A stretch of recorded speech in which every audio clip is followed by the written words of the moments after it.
Shalom. Call Limelight Hawa Bashem Yahushai Bashem Rakakwadash.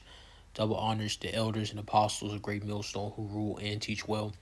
And a sincere shalom to the 144,001 third. Now this video is going to be relatively short.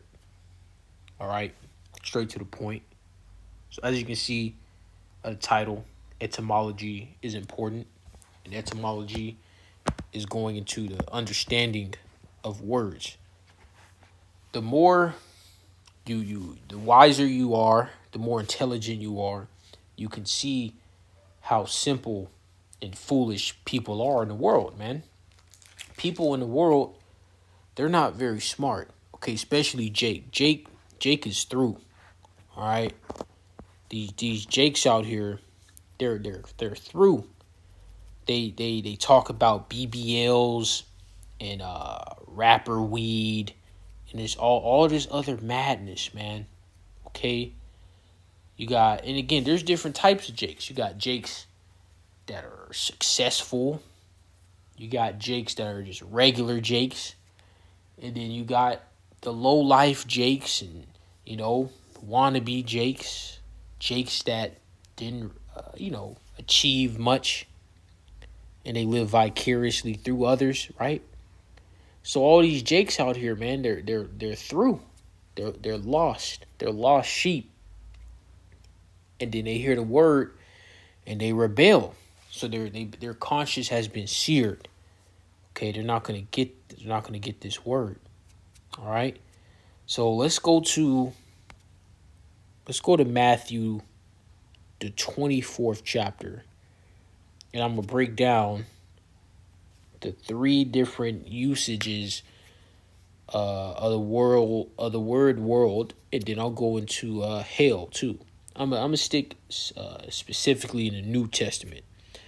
So this is St. Matthew, the 24th chapter, and verse 14. Actually, no, I didn't want this. Give me a moment.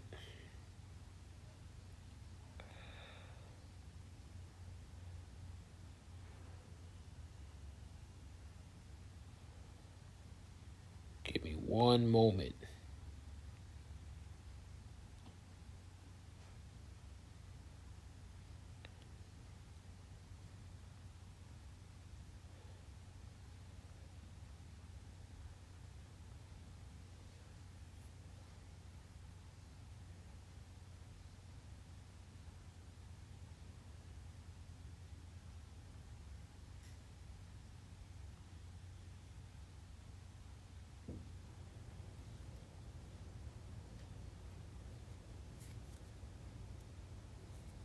Actually, no, I was right. This is this is exactly what I wanted. In this gospel, so this is Matthew 24 and 14. In this gospel of the kingdom shall be preached in all the world for a witness unto all nations, and then shall the end come. So let's go into that word world, because you see, you simple pea brains out there take everything at face value. All right, you're simple. So let's get this word world here.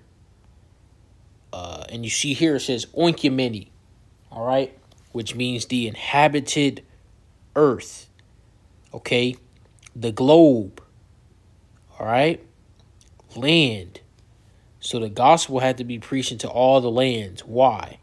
Because the Israelites have been scattered into all the lands, okay. Now let's go to St. John 3 and 16. And it reads, for God so loved the world that he gave his only begotten Son, that whosoever believeth in him should not perish, but have everlasting life, right? So let's go into that word world there, all right? And let's see what it says. All right, as you can see, it's not oinkumeni, it's cosmos, which means in a point in harmonious arrangement or constitution order, an arrangement decoration, by implication, the world in a wide or narrow sense. Okay.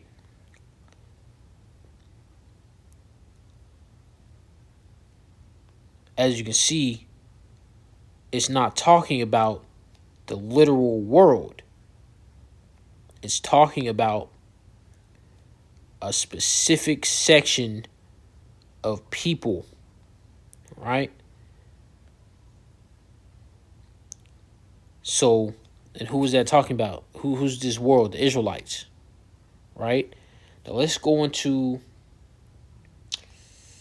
Matthew, the 12th chapter, and verse 32.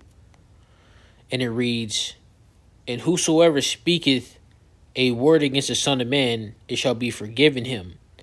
But whosoever speaketh against the Holy Ghost, the Rakakwadash, all right, it shall not be forgiven him, neither in this world, neither in the world to come." So what is this world being used here? Let's dive into that. And as you can see, all right, it is talking about the word eon. All right. So what does eon mean? A period of time, an age. So we're in the current age, the current world we're living in now is the wicked. The Edomites are ruling. All right. So those are three different usages of the word world in Greek. Now let's dive into hell. All right. So let's go to St. Mark, the 9th chapter, and verse 43. "And if thy hand offend thee, cut it off. It is better for thee to enter into life maimed than have two hands to go into hell, into the fire that never shall be quenched." All right, so let's go into that word hell there. And as you can see, it is Gehenna. Now, Gehenna is basically a garbage dump, all right, that our forefathers used. All right. It is, throw away food, pots, corpses, maybe take a piss in there, just filth. And they lit it on fire so it burns up. All right. Now there's another usage for the word hell, which goes into Greek mythology. So let's go to Acts, the 2nd chapter, verse 31. He seeing this before spake of the resurrection of a Mashiach, that his soul was not left in hell, neither his flesh did see corruption. So let's go into the word hell here, and it's going to be Hades. Now, of course, they're Greek. They speak Greek. I should say these are Israelites, but they spoke Greek, so they're going to use the Greek tongue. And Hades. Now, in Greek mythology, Hades is this place where you got Tiberius and and all this other madness. All right. Or it's also used for the word like the grave. All right, the pit, and that's what is being referred to here, because Yahweh Shai died. All right, like every other man before him, and every other man is going to come after him, right? Because even the elect, they get beamed up. We're still going to go through a form of death, right? Just a different type of death, right? Lord's will, we're part of that number. Now, that's pretty much it, man. I was just going to go into the etymology. Nothing too deep into it. This should inspire you to go deeper. All right, I got breakdowns going into hell, and breakdowns, further breakdowns into the word world in the Greek, to debunk the Christian madness that so-called Jesus Christ is for everybody. All right. So that's it. I don't want to rush others. Edifying. Shalom.